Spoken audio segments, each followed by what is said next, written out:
Welcome, Patty, to the Happier at Work podcast. I'm delighted to have you as my guest today. Would you like to introduce yourself to listeners? Yeah, it's so great to be here, and it's such a wonderful thing that you're doing in terms of helping people be happier at work. It's so important right now. So I'm Pattie Grimm, and I'm a senior businesswoman leader. So I worked for global companies like Microsoft for 15 years, including running their Asia Pacific region. Before that, I was actually one of the youngest female vice presidents for a big California bank.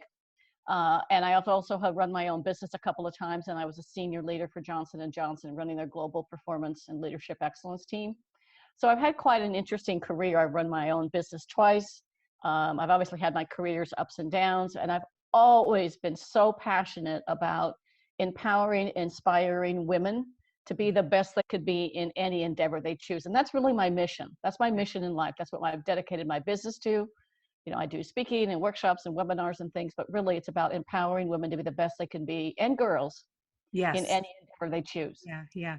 And maybe let's kind of drill into that. Now, I know why it's important, but would you like to share with listeners why it's so important why is it so important to do this work?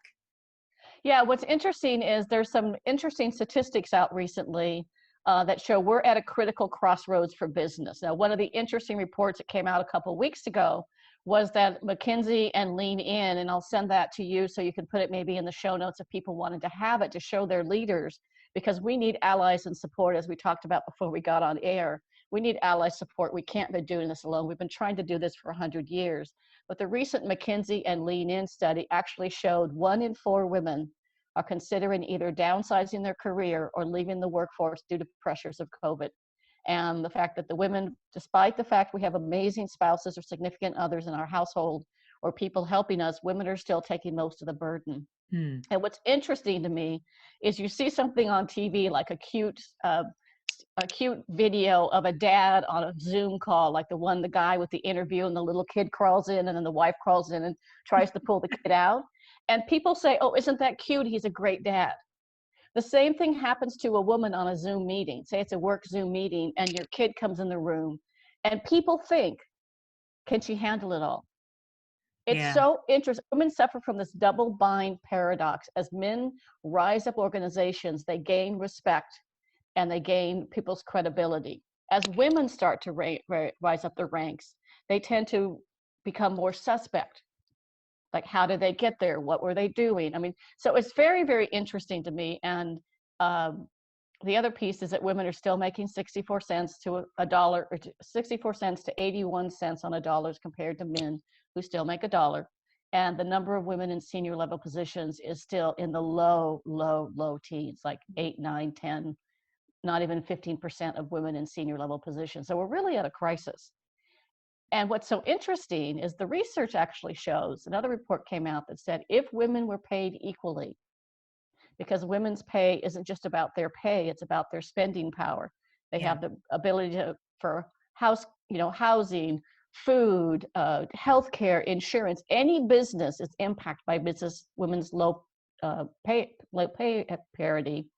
And the interesting thing they said, if women were paid equally, it'd be worth 12 trillion with a T to the U.S. economy. Wow. So and really look at the countries that are handling the COVID the best.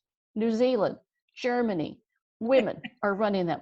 Yeah. I totally agree. Totally.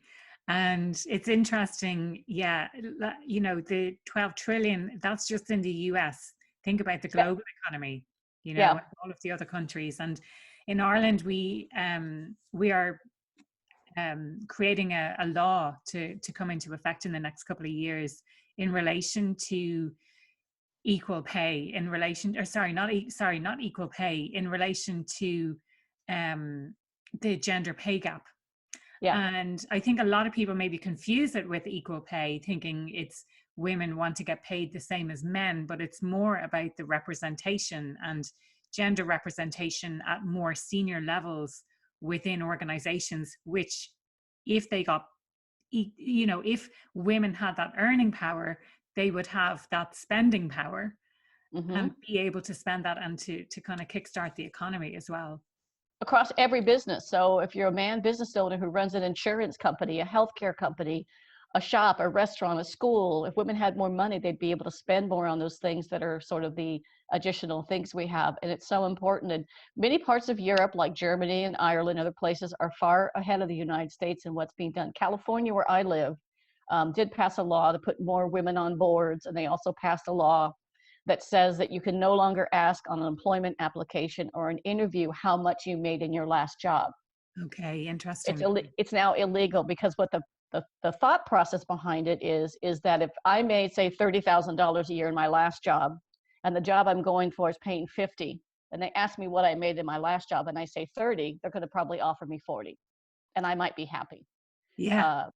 The other real interesting study is an IBM study that showed that that companies that are doing it well are reaping the benefits of higher profit, higher revenue, higher employee engagement, because people are happier at work, going back to the name of your podcast, Mhm. and higher customer loyalty, because there's that parallel that the way you treat your people is how they treat the customers, which makes them more productive, which makes you more profitable. Yeah. So it already sort of relates back to business, but it comes back to, we need more leaders and more women leaders at higher levels in organizations, so they are making real business decisions. Absolutely. Yeah. You won't have any argument from me at all on this matter, Pattie, I have to say. And I know that you talk a lot about the steps that we can take. So I'd love to dive into that and understand it a little bit more. And obviously, it's not just women alone who can do this. We have allies. You know, we have allies in men, which is great. Yeah, we need men. We need men allies. We need more men to sponsor women. Another piece of interesting data. I'm a research geek, so apologize. But they found that women who have men sponsor. So. Awesome. So they found that women who have male sponsors or mentors earn 13% more. So one thing for women out there is go find a man sponsor to help you, and help them teach you the business, not just work on your confidence, not just work on your speaking ability, but have them teach you the business, the profit and loss statement. What's the company's business strategy, and what are they trying to accomplish? So you can speak the language of business, and you have a program you want to roll out. I did this when I was in a training development role. I was director of training development. And if I ever wanted to roll out a training program, I made sure I could prove that that was going to help us generate more revenue, improve customer satisfaction, improve employee engagement and work, but impacted the bottom line in some way. So we definitely need those men allies. And then for my book, which is Quiet Women Never Change History, Be Strong, Stand Up, Stand Out, with the subtitle of Let's Go Kick Some Glass, because we still need to kick that glass ceiling, what we just talked about. Right? I love this title as well. I literally spent 3 years, right after I left Microsoft, I spent 3 years researching, interviewing over 3,200 people, men and women, about what makes a strong, confident woman leader. And I came up with these 5 things. So we could talk about those. So the first one is be strong. Now, you're going to be happier at work if you play to your strengths.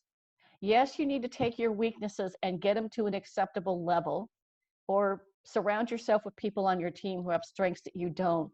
But number one is you need to be strong. You need to play to your strengths. You need to find roles and careers and opportunities that fit you like a glove. You don't want to be a square hole, a round hole and a square, a round peg in a square hole, whatever that saying is. You want to be somebody that fits in that role. And yes, you probably in your career will need to take a role outside your comfort zone. For example, at Microsoft, I'm not a product person. I'm a research geek, but I'm not a tech geek. So I cannot fix your computer. Please don't email me for advice on computer fixing. I can do really great PowerPoints, but I don't fix computers. But I went into work for a product group for 18 months, knowing that assignment I needed to round out my career, but I knew I was not going to be in that role forever. So you may need to take a role a little outside your comfort zone so that you can grow, but then immediately get back to playing to your strengths. So that's the first one, is be strong. Brilliant. Yeah, no, I totally agree. It's really interesting what you say, because I think certainly when I started my career, it was very much about understanding your weaknesses, and your weaknesses being called out, and doing everything you could to overcome those weaknesses. And there's been a big shift towards playing to your strengths, knowing what your strengths are and really playing to your strengths. I like this idea of surrounding yourself with people who can kind of combat your weaknesses, for want of a better word. So say if I'm very detail oriented, I sometimes struggle with the bigger picture. So if I had someone on my team who was very good at the big picture stuff, then that would be ideal for me. This idea of fit, and you're using your strengths as part of that way to fit into the right role. It ties in with the research that I did for my master's dissertation recently, which was all around this concept of fit. Now, the strengths and the kind of the matching of skills and abilities was only a small part of that, but it is still important to be able to play to your strengths. So I really like that. And especially this getting outside of the comfort zone. And that's something I speak an awful lot about in relation to imposter syndrome. So Yes. Yeah. being able to almost live outside of that comfort zone. So being comfortable with being uncomfortable, because that's where you grow. You don't grow by staying the same and by doing the same things. You grow by learning new things. And I suppose the other thing that springs to mind in relation to that is, you know, and you spoke about moving to a product team when you knew specifically that that wasn't in your zone of genius or your area of strength, that is how you realize what you're good at. So either you find something different that you never knew that you were good at because you'd never tried it, or you realize how much of a strength that other area that you came from really is. And when you go back there, you're like, okay, I can see, you know, I can do this with my eyes closed. We would be the perfect team, because I'm that big picture visionary person that is awful at details. I literally, when I do webinars and workshops or face-to-face presentations, I tell people, I don't see the details. So I have proofed my slides 100 times. Yeah. And I'll still be standing on stage or doing a webinar, and I'll find an instant where I use the word TWO instead of TO or TOO, right? Yeah. And I've learned to make sort of a joke about it, about being a creative speller, but we would be a perfect blend of a team. Yeah. And people can find their strengths by getting any of the books by Marcus Buckingham on Strength Yeah. Finder. Yeah. Any of you can take a DISC, you know, the DISC profile, to figure out what your strength zones are. And then you want to be able to have that emotional intelligence where you know what your strengths are, but you can be style flexibility to other people's strengths. And so you're aware of how to work well with others. And that's really key to being a great leader. Your confidence and your ability to work with people is more important than your competence in today's business. Yeah. And that's so important for women. Yeah, absolutely. And in relation to emotional intelligence, I suppose like one of the interesting things is often people think that they are more emotionally intelligent than they actually are. And specifically when it comes to self-awareness, like being aware of their own emotions and also being aware of other people's emotions and how to react. So, I mean, any thoughts around building up our self-awareness, steps that we could take to address those kinds of issues? We all have blind spots, right? We all have things that we think we're really good at doing, and other people look around and go, not so much, right? No. You think you're great at this, but you're not. Find some allies, find some friends and people that can help you when you're going off track. I mean, my style, my MO is I'm a very direct person, and I can go from being assertive to being aggressive. I had an assistant when I worked at the bank. Her name was Tiffany, and she was amazing. But the one thing she would tell me once in a while is we have this Q word of grit and grace, right? So I had a lot of grit, and if I got my head down on a project, I was all, bull in a china shop, everything forward, and let the bodies lie where they may in some cases. And so she would come to me some days and say, we had this grit and grace Q, and she'd say, I think you left grace at home today. Okay. Yeah. And I'd know to back up. Or I would ask people, I say, sometimes I say things so strongly, and I think I'm brainstorming and wanting your ideas, and you think I'm directing. So I'm just throwing out some ideas. I want to hear your ideas. So state intent before content, be explicit about some things, Yeah. and also humor. You know, just you Have got to get over. fun. Have Yeah, fun. have fun, have Mm. fun. Be happier at work. Yes. Yeah. Be Yeah. happier at work. Fun, Yeah, I'm realizing, is one of my core values. So it's right yeah, up there. So it's really about that, getting feedback from people and being open to receiving that feedback as well, yeah, yeah, and taking on board and learning from that. So knowing how you play, knowing how you react. I love what you said about this. Uh, you were merely making suggestions and probably welcoming challenges, whereas other people perceived that to be, oh, this is what Pattie wants to do. Oh, we yeah. better go and do that. I get so excited about things. I actually had somebody else tell me, can you please make a signal when you're making a right or left turn and you're changing your mind, because we're having trouble following you. I can go Brilliant. really fast and really quick. And so Yeah. it's important to sort of have that ability to know yourself, be self-aware, and then have people that can help you Yeah. when things are going awry. So Yeah. that's kind of a funny thing to do. Yeah. So the second one Yeah. is probably one of the things that when I was in my career at Microsoft, I had one of those career moments when I went from rock star to rock bottom for a short period of time. And what I realized happened to me in that moment was I stopped being true to myself, and Okay. I stopped living my personal vision and the kind of person I want to be. So the number two is stand up. In order to stand up, you need something to stand on. And I have a process, and I have a free PDF guide if people email me at the end of the show, of how to write your own personal vision statement.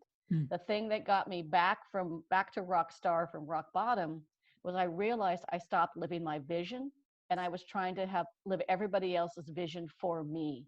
I stopped controlling my own destiny and was following what other people thought I should do. And it was almost literally, I was in front of a doctor who said I'd be dead in 6 months if I didn't take care of myself, Wow. because I was working 80 hours a week. I was working every night and every weekend.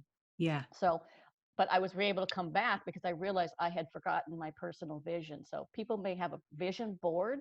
This is a vision statement. Mm. This is a short statement. It can be as little as 3 words. My 3 words and my vision is to make a difference.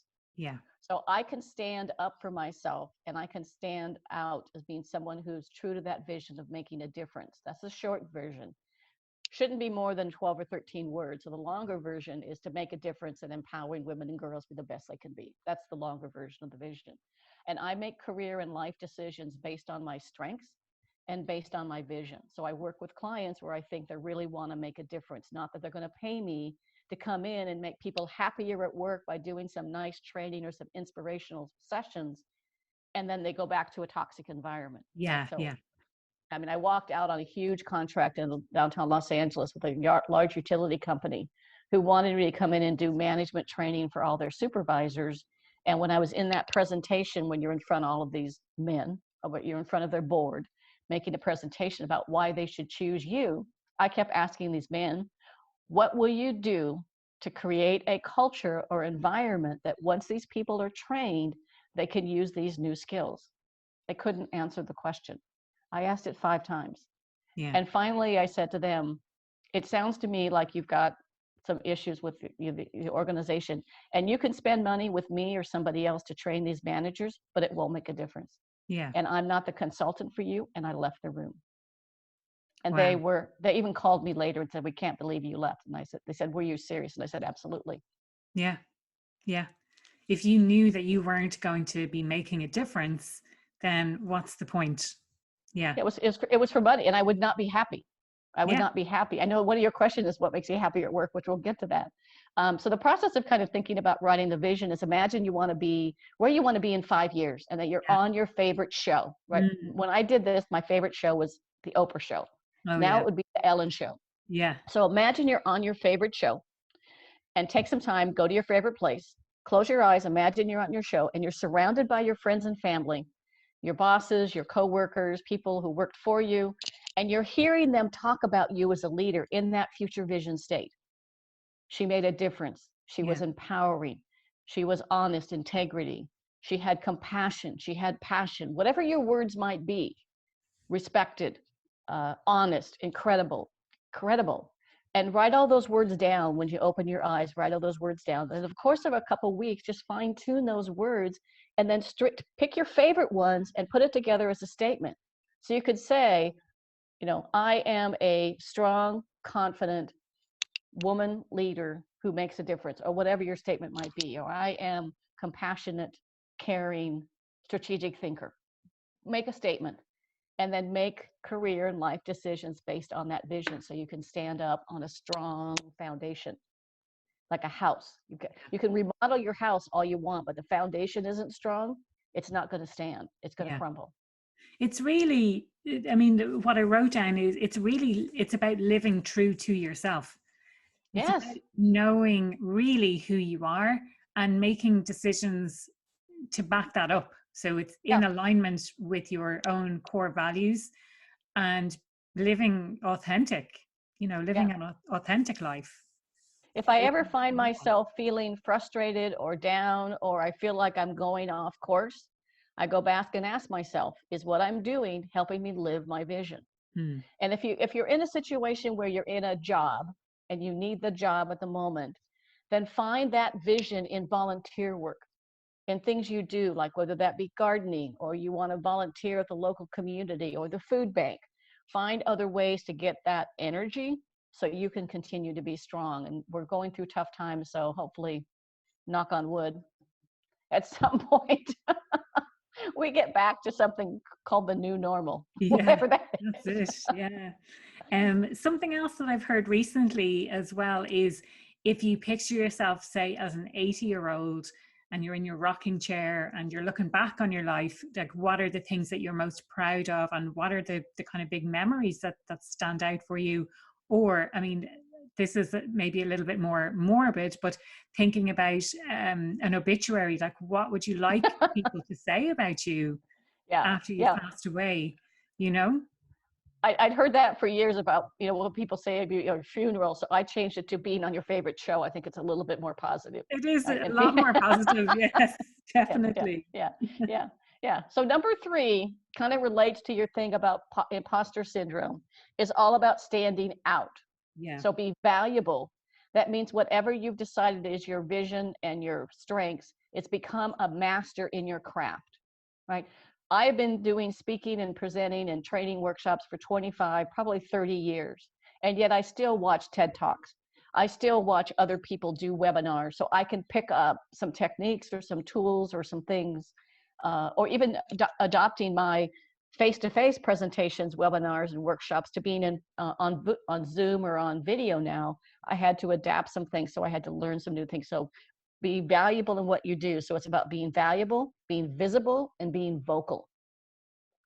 So being visible means being present in a Zoom meeting, or when you go back to work.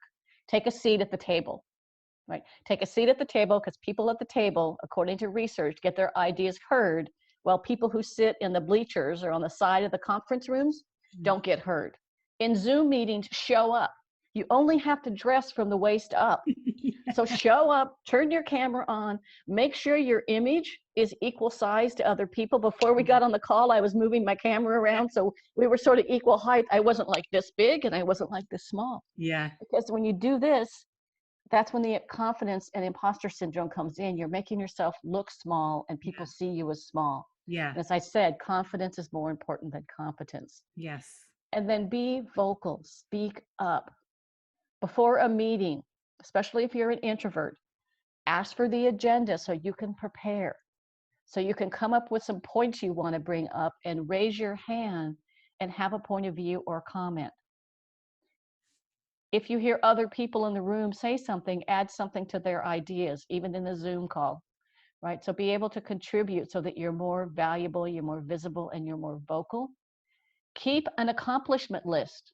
Oh, Keep yeah. a list. If you have to go back in history, keep a list of all your accomplishments so you can use that in your next performance appraisal, in your promotion request, in your search for a new job. And somebody says, well, tell me what you've done. You have an accomplishment list.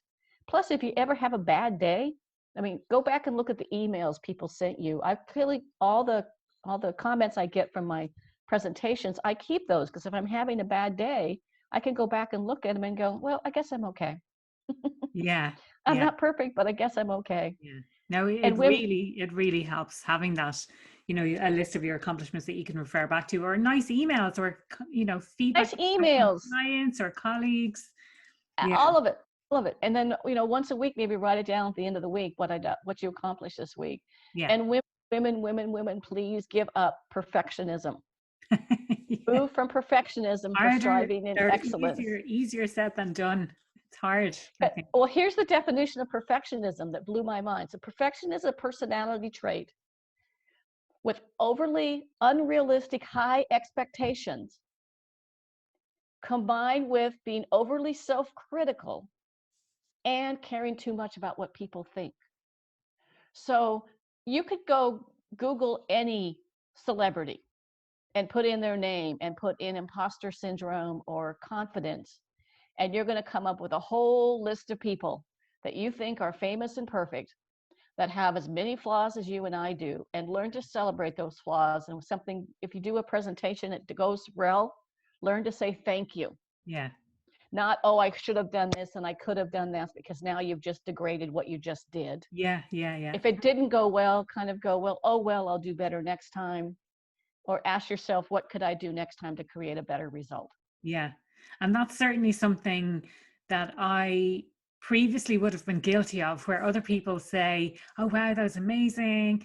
And I'd be like, oh, and if only I had written TO instead of TWO in the deck, or if and I pick And myself up on little things that are yep, really in the grand scheme not that important. But now I come away and I congratulate myself. If it went well, I just think, yeah, no, I'm happy with how that went. And like you say, could I have done something differently? What would I do that would make it even better the next time?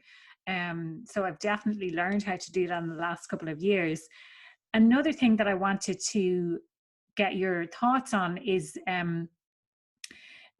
something I heard recently about men passing the mic to women. So oftentimes when meetings are dominated by the people who want to have their voices heard, and how we get other voices, especially I'm an introvert. I know a lot of other people who are introverts, but I suppose it's making sure that everyone's voices are heard in a meeting, yeah, and yeah. and having those allies to pass the mic. Yeah, and it goes for women too. So if you're in a meeting and you bring up a brilliant idea and it goes unheard, I should be saying something that says, you know what, she had a brilliant idea. I'm sure everybody heard it. Can you say that again? So we should Yeah. be, so my number, we'll get to number 4 quickly. The last 2 are pretty quick, but number 5 is pay it forward and help other women rise up and make sure we leave the world a better place for the next generation. So how do we help lift women up? And how do we help them go forward? So it's about supporting women in meetings, it's supporting their ideas. It's even going to women before you're going to present at a big presentation. Go to women and men and try and gather support for your idea before you get in that meeting, and say, I'm interested in your opinion because I want to make sure I'm including your feedback. But in essence, you're asking them to help you make a presentation better.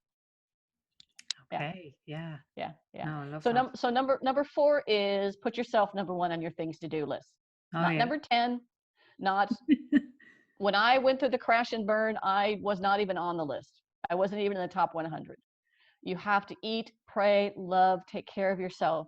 You can't pour from an empty teacup. You can't give away what you don't own. And just like they say on the airplane, put your mask on first. Yeah. Before you can take care of others, you have to take care of yourself.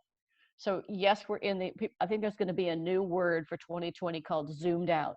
I'm zoomed out. Yeah. Yeah, I'm video called zoomed out. Yeah. Take a break. Go walk outside. Go walk your dog. Go hug your kids. Go garden. Go bake something. The funny thing here, I live in Coachella Valley out in Palm Springs. And at one point, everybody was baking, including me. Yeah. Yeah. I went to 8 stores to find flour and yeast, and there was none that existed. Yeah. We had Finally, I went to a big warehouse. Yeah. I finally went to a big warehouse store, and I think I bought like 50 pounds of flour and a thing of yeast about this big. They'll probably last me 25 years. So do things that bring you joy. Go back to that organizer lady that's on TV now. Yeah, What Marie brings you Kondo. joy? Yeah, yeah, Yeah, read a book. yeah, Or even in between Zoom meetings, go outside for 5 minutes. I'm not talking hours. You know, meditate for 2 minutes. Take a walk. Go for a swim. Go for a yeah, walk. Go for a jog. Hug your dog, your cat, your yeah, significant other. yeah. And even something as simple as putting yourself in your diary for 5 minutes and saying, I'm going to take this 5 minutes to myself to either think or to meditate or to journal or to step outside or to do something, because it is, I'm guilty of this as well, that it is hard to put ourselves as number one, especially if you have lots of obligations and you feel obliged, you feel obligated to other people. Yeah, so I can definitely relate to that. Any I other had to, thoughts on well, how we can put ourselves as number one? well, the other thing I did when I worked at Microsoft, because I would get 1,000 emails a day on a slow day. Yeah, I literally put time on my calendar. I put time on my calendar to get up, walk away from my desk, walk up and down the floors, walk outside, even if it was pouring, raining, go grab a cup of coffee, go to a different floor when you're at work. Here, you could just maybe go outside with your tea or coffee or whatever. I drink tea. So, go outside for a few minutes, but put it on your calendar. mm, Literally put on your calendar at the beginning of the day, 10, 15 minutes to celebrate your strengths. So something on the end of the day. Take a real lunch. I yeah, would have the IT people come to my desk to fix my computer. And because I was eating on my desk like a gerbil, I literally, my keyboard was full of yeah. crumbs and liquid and stuff. And I go, well, that's why your computer's not working, lady. Are you, what are you thinking? Don't eat over your keyboard. It's an expensive asset.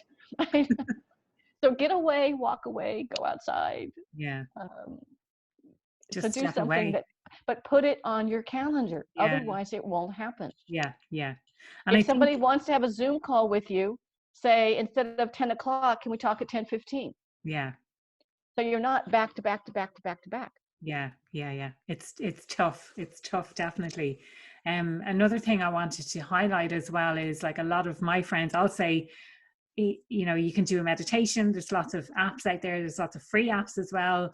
And maybe the assumption is that it's hard to meditate, or that your mind just wanders anyway. And what's the point? And, I don't have 15 or 20 minutes to do it. I have friends who have kids, and I say, you can take a minute. There's 1 minute meditations on there. And the difference that just taking 1 minute listening to someone else, just kind of, getting out of your own head for a minute, I think really, really helps. So you don't need an awful lot of time. You can do these things in a short amount of time, and then get back to your day feeling a little bit more refreshed. Yeah, when I was working full time, I literally would get up at 5:30 in the morning so I could spend a few minutes for myself. I'd do a workout, I'd do something for myself, and then I would face the day and get the kids ready for school and run off to the office, and then, all those kind of things. And at the end of the day, I would try and spend a few minutes for myself as well. So like you said, it could be a minute, Hmm. but if you don't, it's going to come back and it's going to bite you. Yeah. Your body has a way of sending you a message when your brain won't listen, Yeah. and you'll start to get sick, and you'll Yeah. start to not feel as good. You'll find yourself, you're eating the wrong things, you're doing the wrong things, you take a break, Yeah. just a minute, 5 minutes, close the door. And, at one point I remember I told my kids, they were, mom, I'm changing my name. Changing my name. Yeah. Yeah. It's not mom anymore. It's not mom. No, but fine. Yeah, you all have crazy stories of the kids doing Yeah, things, but yeah. So the absolutely. last one is number 5, is pay it forward. Yeah. Yeah. We owe it this next generation of women and men to leave this world a better place. So find a mentor, be a mentor, find a male mentor if you're a woman. I worked with one senior executive at Microsoft, that executive vice president, that when I was interviewing him for my book, he said, I only mentor women. And I thought about it, and I looked back, and I was one of his mentees, and I thought about it, and I realized he never mentors men. And he says, I mentor women because I feel they have more potential, they're more willing to listen, and I can't deal with male egos. And I said, thank you, Orlando. I love you. Yeah. Literally. I would walk through hot coals or flamings for that man to this Yeah. day. Yeah. Yeah. That's amazing. And like, I mean, something I would add to that as well, to pay it forward, it's about supporting other women as well. So about collaborating rather than competing. And when you see something that's done well, call it out. If you see, whether it's a small business, tell people about it, shout about it. If you see something done well, tell people. Yeah, absolutely. And I want people to support other women, not sabotage. Yeah. Because one of the things, a friend of mine wrote a book about what women are doing wrong according to men, and she researched with men, and one of the number one things men say that women do that prevents their moving up the corporate ladder is they compete against each other Yeah. in an ugly way, where men compete, but they can compete and be head to head in a meeting, and they walk out, shake hands, and go have a beer together. Yeah. Where we tend to hold on to it. So one of my proudest mother and grandmother moments, because I'm a grandmother, was I always post all these things on my Facebook page of inspirational quotes or things that are going on. I post all my interviews, all that stuff. And I'd posted a picture of a woman with a crown. And the quote said something like, a strong, empowered woman straightens another woman's crown without telling her it's crooked. Yeah. So my daughter and granddaughter, my daughter has a little baby, and her name is Avery. And she got into this bow contest, this thing about all these little babies, and all these women have all these beautiful bows, and they dress up the kids. And there's even a picture of Avery in a pot of spaghetti with these bows and all this crazy. It's a contest. They win money and they win bows or something. But my daughter posted a picture on her Facebook, a picture of Avery with a bow and one of her little girlfriends. And Avery's touching the other girl's bow, trying to straighten it. And the quote that she put on there was, a powerful, strong, confident woman straightens another woman's bow without telling her it's crooked. Yeah. And Yeah. I thought, I did okay. Yeah, absolutely. And that's what you want, really. So they're the 5 things. So be strong, stand up, stand out, put yourself as number 1, and pay it forward. Yep. And they don't take a lot of time. They don't take a lot of money. You could do a lot of these things yourself by just looking on the internet for some of these things. Lots of classes you can take and things to master those skills. So it's something any woman can do at any age and any stage of her career. And I really want women to understand that the only way we're going to break through this glass ceiling is if we help each other. Yeah. And something I read recently is about the glass ceiling sometimes being self-imposed.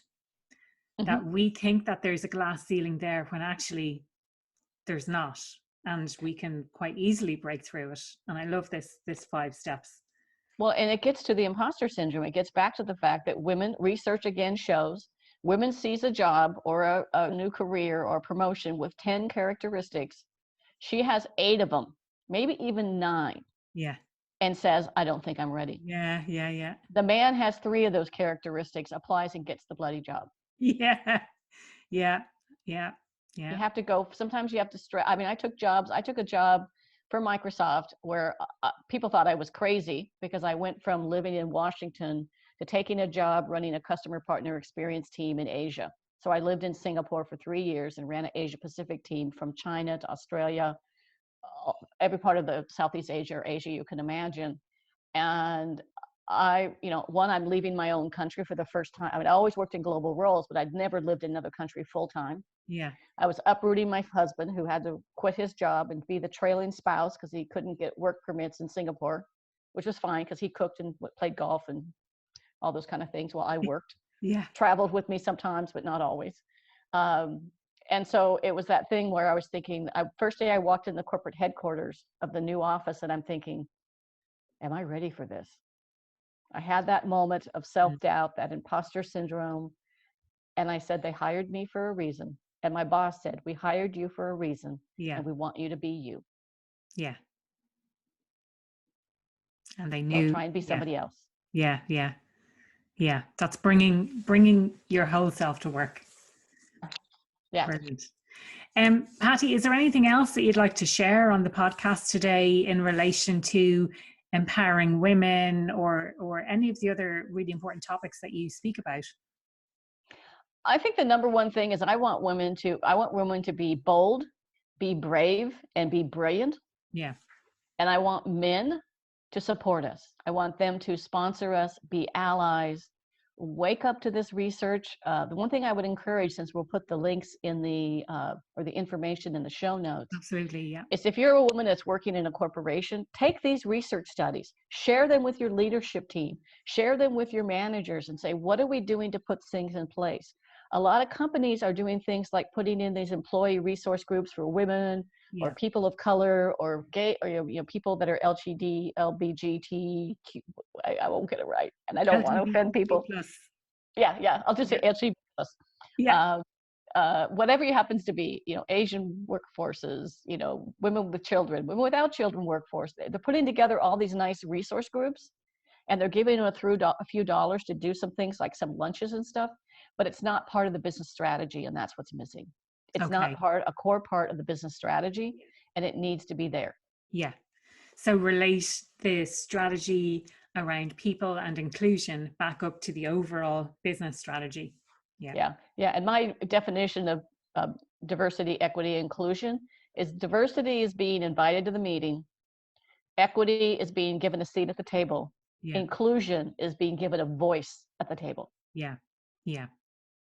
Yeah. No, that's, love And that. that gets to Brilliant. men passing the mic, and that gets to women standing up, and then we go all around again. Yeah. Yeah. Yeah. Making sure that introverts have a voice as well as extroverts, and it's not being dominated by the same people all the time, that that people understand that their ideas are really, really important, and it's people who are closer to customers who often have the best kind of innovations and ideas as well. The more senior you get in roles, the further away often you are from the actual customers. So yeah, it's really, really important to make sure that people have a voice. For the introverts of the world, there's a great YouTube video called The Power of Introverts. I don't remember her name, but I'm sure you can find The Power of Great. Introverts. And you will find that in many cases, and I found this working with an executive team, the person who was the introvert, so people still make the mistake that introvert and extrovert's about personality. It's not. It's about how you make decisions. It's about how you think. It's about how you process information. Extroverts tend to think out loud. So they tend to think while they're talking. Yeah. So they think first. Introverts need to go inward to get energy and strength to be able to have the right, because they don't want to be wrong. Yeah. Right? They don't want to be wrong, where extroverts don't care if they're wrong as long as they're still talking. Yeah. No, I can totally relate to that. I process all the information, and I like to process information internally before I share it. And like that, I do like to make sure that I'm saying the correct thing, that I have it processed and I know what it is that I'm going to say, rather than thinking out loud. Yeah, and so it's okay to say to people, I want to process the information because I want to make sure I'm giving the best response.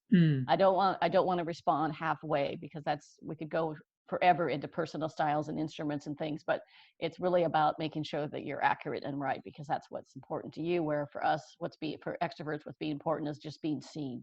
Absolutely. And we just keep talking. Yes. No matter what they're saying, they'll just keep talking. Great. So Pattie, is there anything else that you'd like to share on the podcast today?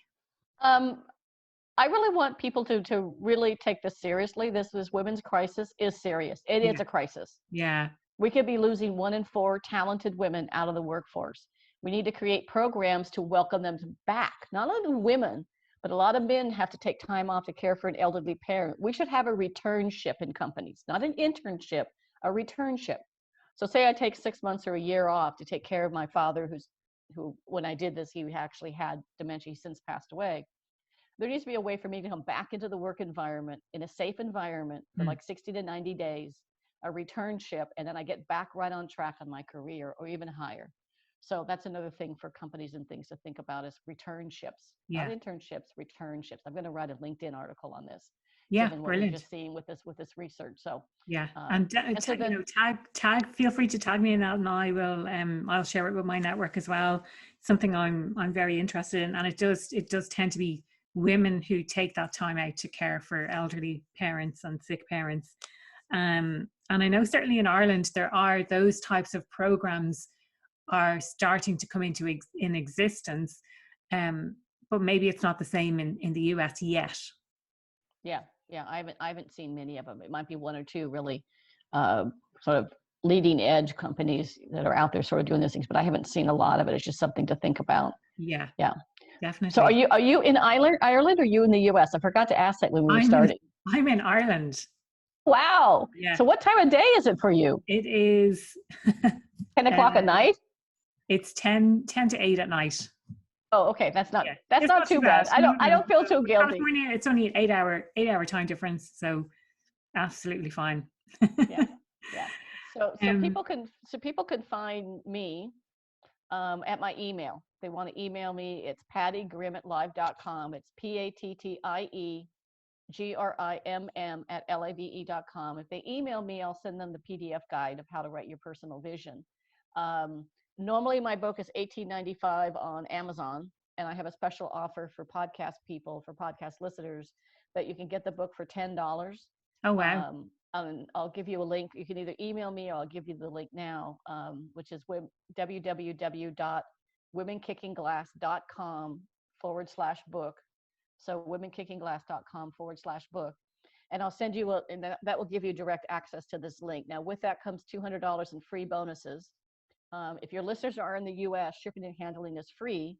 If you're outside the US, you need to pay for shipping and handling. Just would cost too much to. Yeah, absolutely. I'd be losing more money on the book. So that's something to think about. So if nothing else, they can contact me if they want me to do a webinar in their company or workshop or talk to your leaders about why we need women in the workplace.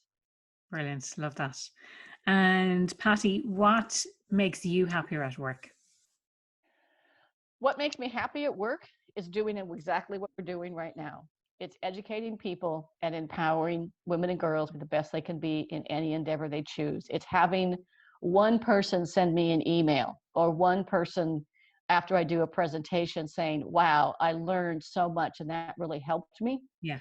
That gets my energy going for the next 6 months to a year. And that keeps me going forward and doing the things that I love to do. Yeah. It's working with great people. It's meeting great people like you. And it's making a difference in the world. I was about to say, this all ties back in with what you said at the start about making a difference. That's exactly what it is. So when you can educate people and you're making a difference, especially in something that is in line with your values, then that's what really lights you up. Yeah. And you can see it. It really does. It really does. It really does. And so if you can find jobs where you can find that, rock on. Yes. If you're in a job that you need to have right now because you're not finding that, then find that in some volunteer work or something you do with your family. Absolutely. Thank you so much for your time today, Pattie. It was a pleasure speaking with you. Thank you so much. It was a pleasure speaking with you.